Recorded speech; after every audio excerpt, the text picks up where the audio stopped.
This Tozzy Chamomile Tea was sent to me as a sample and I love it. I've been using it for a few months. It is caffeine free. I will usually have this in the evening, maybe before bed. It's just kind of a wind down. It smells really good.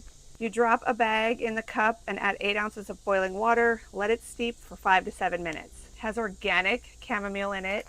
There's the back. I love that it has a sealed top on it. I probably have this 2 to 3 nights a week. Let's make some. I love that these are sachets because if it's not loose leaf for me, it's a sachet, usually not a tea bag.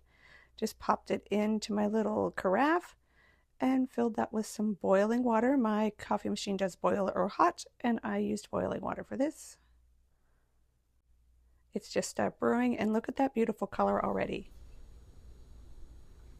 There it is, all finished, ready to pour into my beautiful cup that I was given as a gift. Check it out for yourself. I really enjoy this tea and would highly recommend.